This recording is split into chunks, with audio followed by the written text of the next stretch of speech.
Laris tampa mamos pagalbininku. Nenorėčiau garsiai sakyti, jog Laris buvo tinginys. Jis tai išgirdęs tikriausiai labai įsižeistų, o man nepatinka įžeisti žmonės. Tačiau tai buvo tiesa. Kad ir ko tik būtumėt paprašę Lario, jis turėdavo vieną atsakymą. Aš negaliu. Kiekvienam darbui jis turėjo pasiteisinimą.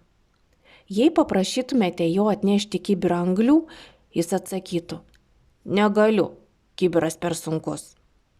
Arba jei paprašytumėte jo padaryti kažką, jis pasakytų, negaliu, aš labai pavargęs. O jei jo paprašytumėte išplauti lėkštes, jis atsakytų, negaliu, tai mergaičių darbas. Jo pasiteisinimuose nebuvo jokios svarbios priežasties. Esu tikra, jog iš tikrųjų Laris buvo paprasčiausias tinginys. Matote, jis sakydavo negaliu, jei tik atsirasdavo koks nors darbas. Tačiau jis niekada nesakydavo negaliu, kai žaisdavo su draugais kamuoliu ar važinėdavosi dviračiu.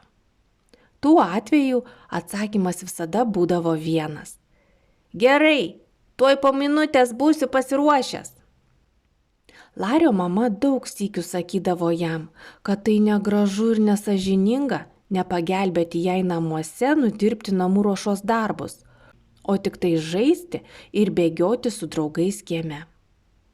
Tačiau Lario elgesys nesikeitė ir jis nekreipė jokio dėmesio į mamos prašymus ar pabarimus. Vieną dieną mamai šovė nuostabi mintis. Ta rytą Laris taip tingėjo keltis iš lovos, kad pramiegojo į mokyklą. Įprastai mama ilgai žadindavo ir keldavo jį į mokyklą, o Laris nepatenkintas burbėdavo. Nesikelsiu, noriu dar pamiegoti. Tai tą rytą mama leido Lariui keltis tada, kada jis pats užsimanys. Laris atsikėlė labai piktas. Nusileidęs laiptais žemyn, pareikalavo, kad tuo jau pat jam duotų pusryčius. Tačiau pusryčių nebuvo. Kodėl tu man nepagaminai pusryčius? Nepatenkintas paklausė mamos. Aš negaliu, atsakė mama keistai nusišypsodama. Aš labai pavargusi.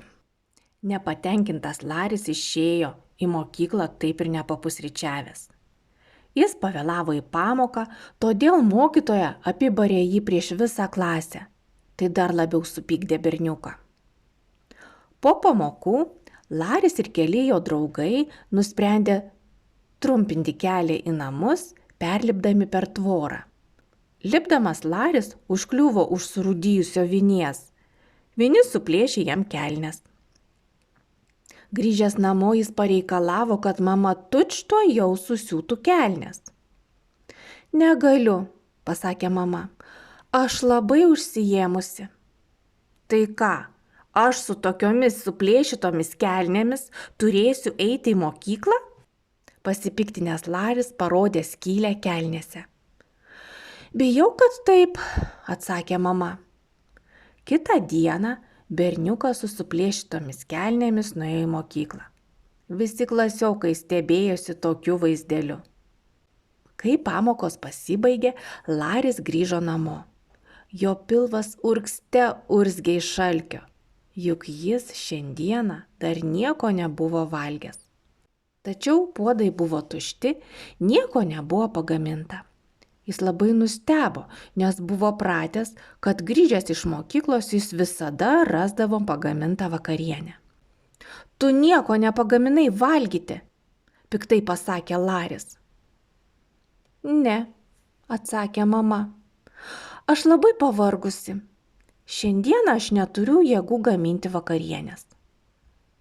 Bet pavalgęs aš noriu iškart eiti žaisti, pasakė Laris. Gerai, sutiko mama, sėdėdama krėslyje ir toliau skaitydama knygą.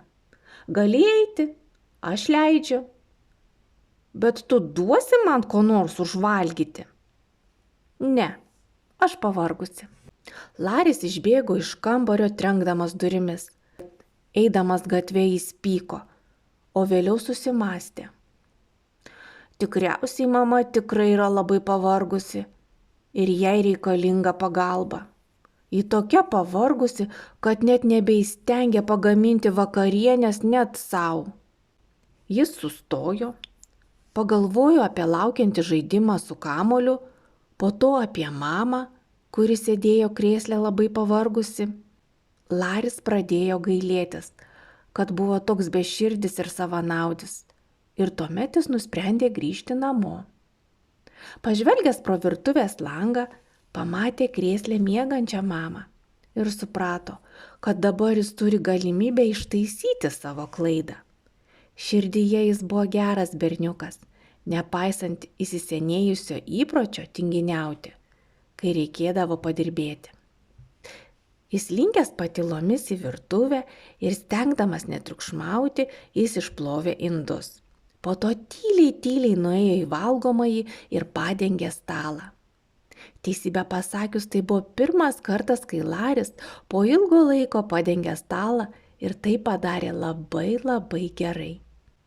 Jis ant stalo sudėjo šventinius indus, sode priskynė gėlių ir pamerkė į vazą. Stalas atrodė taip, lyg pats garbingiausias svečias turėjo ateiti vakarienės. Staiga Laris pastebėjo, kad ant stalo nepadėjo sviestinės. Didžiam nusivylimui indas buvo slidus ir išslydo jam iš rankų. Su dideliu triukšmu jis trenkėsi grindis. Mama pabudo ir pašoko nuo krėslo, lyg būtų kažkas baisaus nutikę. Jis sapnavo Larį, o triukšmas pasigirdo būtent tuo metu, kai jam nutiko bėda. Tačiau tas išgąstis tapo džiaugsmu, kai pamatė gražiai padengtą stalą. Oi, sušuko mama, ir kas galėjo pamanyti, kad tu taip gražiai moki padengti stalą? Mama ir Laris puikiai pavakarieniavo. Berniukas buvo toks laimingas, jog nusprendė visada padėti mamai. Baigus vakarieniauti, į duris pasigirdo beldimas ir berniukų balsai. Lari, eime, visi jau laukia. Atleiskit, aš neisiu su jumis žaisti, pasakė Laris. Šiandien vakare aš turiu padėti mamai. Mama išgirdusi jo žodžius, priėjo prie durų. Viskas gerai, sūnau. Tu galėsi man padėti rytoj. O dabar eik žaisti su draugais. Perpildytas džiaugsmo, Laris išbėgo į kiemą. Jei tik žinotumėte, koks jis buvo laimingas tą vakarą.